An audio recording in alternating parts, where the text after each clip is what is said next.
Okay, get ready to dive into some really deep stuff today. Dataism. Ooh, Dataism. You bet. You sent over, well, a whole bunch of excerpts, actually, from Yuval Noah Harari, the Sapiens guy. Right, right. And it seems like you're kind of grappling with this question.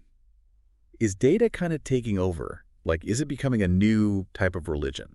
Yeah, it's a question that's super fascinating, but also kind of unsettling at the same time. I mean, Harari, he doesn't hold back. No, he does not. He just straight up calls Dataism a new global faith. Wow. He puts it right up there with things like liberalism and nationalism, these huge ideas that have shaped history. Okay, so is he saying we're all going to start, like, going down to spreadsheets? Do I need to, like, build a little shrine to my wifey router? Huh.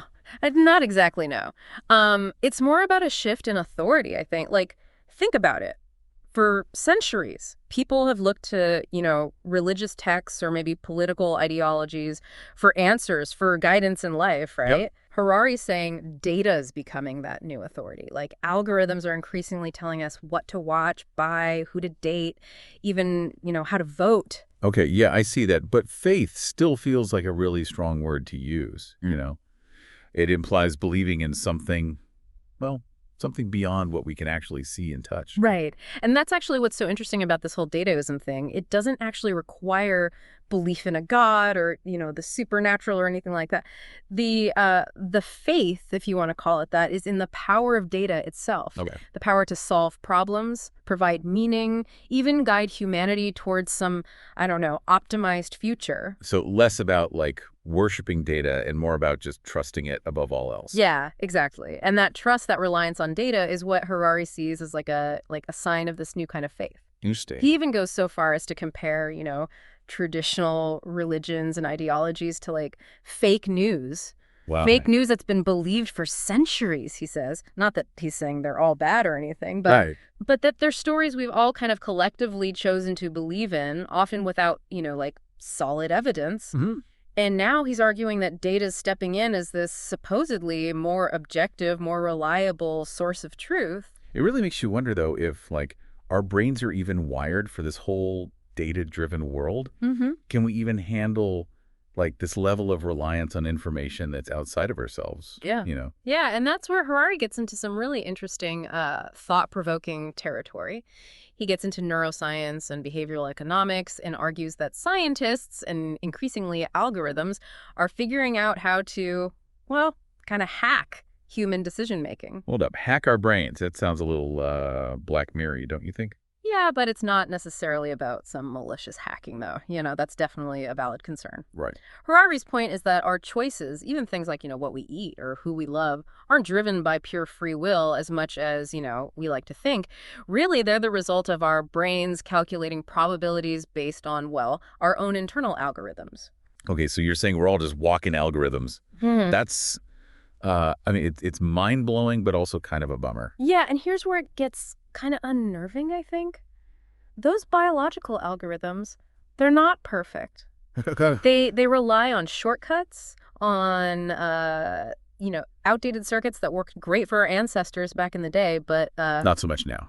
Yeah, maybe not so much in the modern world, and that makes us predictable, susceptible to manipulation. So, like, those targeted ads that seem to know exactly what you're thinking about buying. That kind Exactly. Or think about, like, the spread of misinformation and propaganda that plays on our emotions, our, deep-seated biases that are basically baked into our brain's code.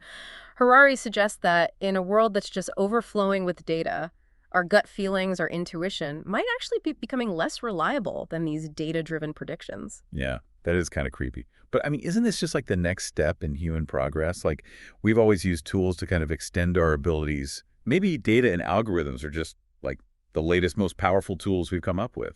Yeah, that's a really common argument, and Harari doesn't disagree that there are potential benefits. He points out, like, AI can diagnose diseases, it can compose music, it can even beat humans at things like chess. Oh, yeah. He talks about this AI called AlphaZero. It mastered chess in just 4 hours. That's insane. It's crazy, right? But he also raises this really unsettling question. If AI can do more and more of what humans can do, and do it better, what happens to us. Yeah, you're talking about the whole robots are going to take our jobs debate. It's not just about jobs, though. Harari goes deeper. He asks if we could actually see this emergence of a useless class, people who aren't just unemployed, but who feel mentally outpaced, unable to keep up with, like, the accelerating pace of technology. Yeah, I see what you mean. He's asking, like, what's even the point of human intelligence if AI can think faster, learn faster, even create faster than we can? Whoa, that's a pretty bleak outlook. Huh. But I mean, humans, we're creative, right? We adapt. Sure. So surely we'll find like new ways to be valuable, to find meaning in this, increasingly data-driven world.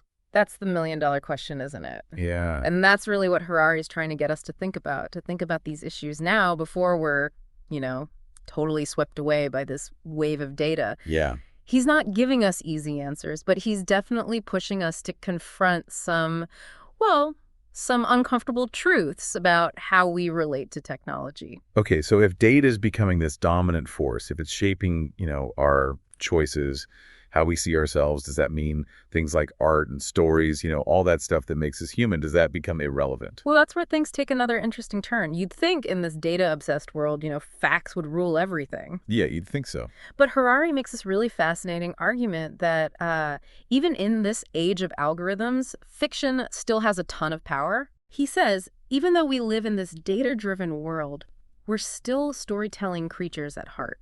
Well, I mean, that makes sense, right? We're just surrounded by stories and movies, books, even the news. Exactly. But how does that fit into this whole dataism thing? Harari's point is that stories, narratives, they shape our beliefs and behaviors, even when they're not based on, like, hard data. Think about national myths, religious stories, even just those brand narratives that, I don't know, make you pick one product over another. Oh, yeah. They're all designed to tap into our emotions, those deep-seated desires and fears. Yeah. And they work even if we know, logically, that we're being manipulated. So you're saying that even in this world of data and algorithms, we're still swayed by a good story? It seems that way, yeah. Harari argues that data can give us information, insights, but it can't give us that meaning, that purpose that we crave as humans. We still need stories for that. Okay, that is actually kind of reassuring. Makes me feel like there's still hope for us creative types, even if the robots are coming for all our jobs.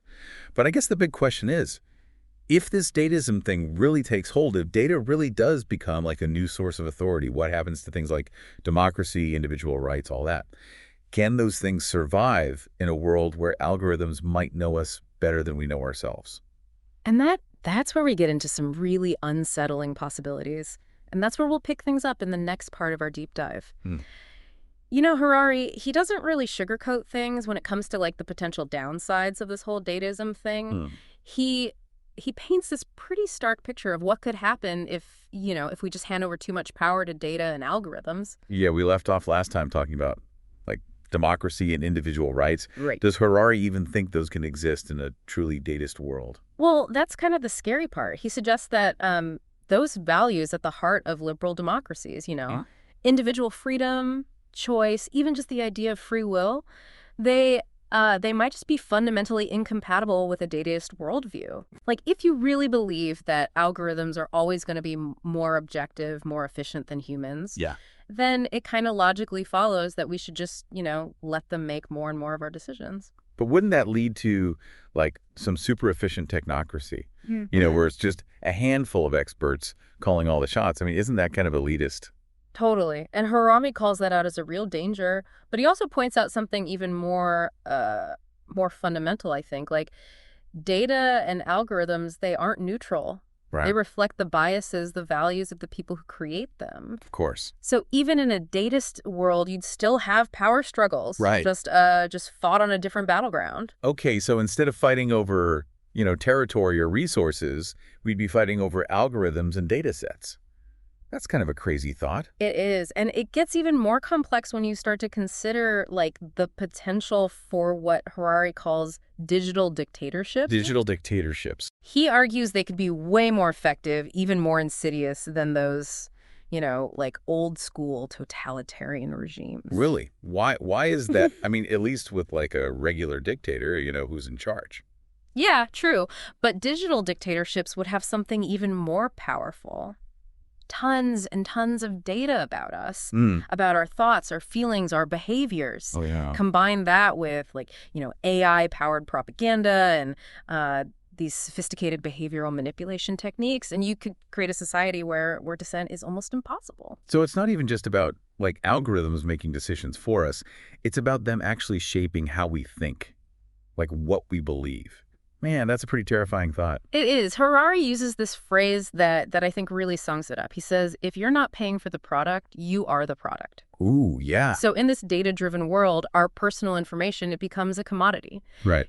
Something to be bought and sold and ultimately used to manipulate us. I guess, like, the only way to fight back is to completely unplug then, right? Like, go off the grid, live in a cabin in the woods with no internet. Well, Harari doesn't really advocate for that. I mean, he's a realist. Data is here to stay. Yeah. And it has the potential to do a lot of good. He argues that the key is to develop what he calls data awareness and digital literacy. Okay. Like, we need to understand how these systems work, how they're being used, and how to protect ourselves from those potential downsides. So instead of being afraid of technology, we need to become, like, more savvy users of it. Exactly. Harari's a huge proponent of education, of, empowering people to take control of their data and to make informed choices about how they interact with these systems. He even suggests things like meditation can be helpful. Wait, meditation? How's sitting on a cushion going to help me fight off big data? It's not really about, like, literally fighting off data. It's more about strengthening your own internal compass, your sense of self. Harari believes that by cultivating mindfulness, by being more aware of your thoughts and emotions, Yeah. you become less reactive to external stimuli, less susceptible to, manipulation, whether it's coming from algorithms or anything else.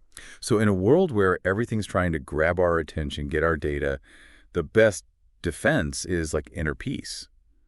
That's a kind of a radical idea, actually. It is, and it actually ties back to something we were talking about earlier, like the power of stories. Right. Even in a data-driven world, we still use narratives to, like, make sense of things, to give our lives meaning. Harari's got this great line where he compares religions and ideologies to fake news that's been believed for centuries. Yeah, he said that before. It's not that he's saying they're all bad, but he's just pointing out their stories. Right, exactly. Stories that we tell ourselves to make sense of the world. And those stories have such a strong hold on us, even when we know, like, intellectually, that they might not be totally true. Think about patriotism, religious faith, even just, like, the belief that your favorite brand of sneakers will make you cooler. Yeah, I get it. So are you saying that even if dataism, like, takes over, even if algorithms are making all the decisions, we're still going to need stories? It seems that way. Storytelling is just so deeply ingrained in who we are as humans. We use stories to connect with each other, to build communities, to create meaning. Oh. And Harari argues that this is something that dataism, at least as it is now, it just can't replicate. Like, it can give us information, but it can't give us meaning. That brings up a really interesting point, though. Like, who gets to tell those stories in a datist world? Will it still be, artists, writers, filmmakers? Or will it be the people who control the algorithms? That's a question that Harari leaves open, and it's a big one. Like, Wow. if the people who control the data also control the narratives, then they have so much power to, like, shape how we see reality. It's not just about, like, who controls the information then. It's about who controls what that information means. Yeah. Exactly. And that's why Harari really emphasizes critical thinking. Right. Like, questioning the narratives that we're being given, whether they're coming from algorithms or, corporations or governments. He's not saying we should reject technology or data, Okay. but that we need to be aware of how they can be used, for good or for bad. So it's all about finding that balance, right? Yeah. Between the power of data and like, the wisdom that comes from human experience. Exactly. We need to be aware of the potential pitfalls of this whole dataism thing while also acknowledging its potential to, solve problems and improve our lives. Yeah. It's a tightrope walk, and it's not going to be easy. I feel like you're about to say but. Yeah. But dataism is a powerful force, and it's already shaping the world in huge ways. Yeah. And if we're not careful, we could sleepwalk into a future where our lives are basically dictated by algorithms that we don't understand and can't control. Okay, so we've talked about how dataism is this powerful force, and that it can be kind of scary, and that it's probably not going away anytime soon. Mm-hmm. So where do we go from here? Like, what can we actually do to make sure this whole dataism thing doesn't, turn into some dystopian nightmare? Well, Harari does offer some suggestions, and one of the most important ones is global cooperation. Yeah. He argues that the challenges that come with dataism, they're just too big for any one country to solve on its own. Yeah, that makes sense. Data crosses borders so easily, like, it's not like we can just build a wall to keep it out or something. Exactly. He suggests we need to think bigger, develop new ways to govern globally, ways that can, regulate data and AI in a way that benefits everyone, not just, a select few. Yeah, especially with that whole digital dictatorship thing we talked about. Right. You were saying how they could be even scarier than, like, traditional dictatorships because they would have this power to manipulate us on such a huge scale. It's a pretty chilling thought, isn't it? That combination of surveillance and AI-powered propaganda and all those behavioral manipulation techniques, it could really create a world where dissent is basically impossible. Imagine a government that doesn't just monitor your online activity, but can, like, predict your thoughts and emotions and then kind of nudge you towards certain beliefs or behaviors. I mean, it sounds like something straight out of a sci-fi novel. Yeah. But I guess, the line between science fiction and reality is getting blurrier and blurrier all the time. That's true, and that's why Harari is really emphasizing the importance of establishing ethical guidelines for how we develop and use AI. And it's not just about preventing some like Hollywood-style robot uprising. What? It's about these more subtle forms of control and manipulation, the kind that happens gradually, almost without you even realizing it. Like those, personalized ads that seem to know what you want before you even do. Kind of creepy, but also kind of impressive. Right. Exactly. Harari argues that we need to get a lot smarter about data, that we need to develop a stronger sense of what he calls data awareness and digital literacy. We need to understand how these systems actually work so we can make, informed decisions about how we use them and how we allow them to be used. So that's not about, like, rejecting technology altogether. It's more about just being more mindful about how we use it. Exactly. And being mindful means asking tough questions. Okay. Like, who's collecting my data? How are they using it? What are the potential consequences? We can't just blindly trust these systems. Yeah, it feels like a lot of responsibility to put on, like, individuals, though. Shouldn't governments be stepping in to, regulate this stuff? Oh, absolutely. And Harari is a huge advocate for government regulation. Okay. But he also recognizes that, governments can be kind of slow and technology's changing so fast. That's why he also emphasizes the importance of individual action, of people demanding more transparency, more accountability from the companies and institutions that actually control our data. So it's kind of like a two-pronged approach then. We need top-down regulation and bottom-up awareness. Exactly. And there's even a third element that Harari really emphasizes. He talks about continuous learning and adaptation. He argues that in a world that's changing this fast, the skills we need to thrive aren't just, technical skills. They're emotional and social as well. So you're talking about things like critical thinking, creativity, empathy, like those soft skills everyone's always talking about. Those are the ones Harari believes will be even more valuable in a future where, where a lot of those routine jobs are automated. It's about being able to adapt to new situations, to solve complex problems, and most importantly, to connect with other people on a deeper level. Yeah, it all makes sense, but it's also kind of daunting. Yeah. It feels like the stakes are pretty high. If we don't get this right, we could end up in a world where we've basically just handed over, our freedom to machines. Yeah, and Harari doesn't try to sugarcoat things. He acknowledges that there are real dangers here. But he also believes that we have the power to create a different kind of future, one where technology actually enhances our humanity. It doesn't diminish it. So it's not all doom and gloom. There's still hope. Absolutely. Harari's work it's a call to action. It's a reminder that, that we have agency here, that the choices we make today are going to shape the world we live in tomorrow. That's a powerful message. This whole deep dive into dataism has been, it's been eye-opening, to say the least. It's a topic that can feel, kind of overwhelming, but also strangely liberating. Yeah. Liberating in the sense that it forces us to really confront these questions about about who we are, what we value, and what kind of future we want to create. Yeah, I think that's a great way to put it. So to everyone listening out there, who's wrestling with these same questions, just remember, you're not alone. There are people all over the world who are working to make sure that technology serves humanity, not the other way around. And you can be part of that movement by, staying informed, thinking critically, and advocating for ethical, responsible use of data. You really can make a difference. And hey, maybe meditate every once in a while. Couldn't hurt, right? Uh-huh. It might just help us navigate this crazy new world with a little more clarity, a little less anxiety. I like it. Well, thanks for joining us on this deep dive into dataism. Yeah, thanks for having me. It's been a wild ride, but we think it's a journey worth taking because understanding dataism is really key to understanding the world we're living in and the world we're creating. Until next time, keep exploring, keep questioning, and keep diving deep. Voice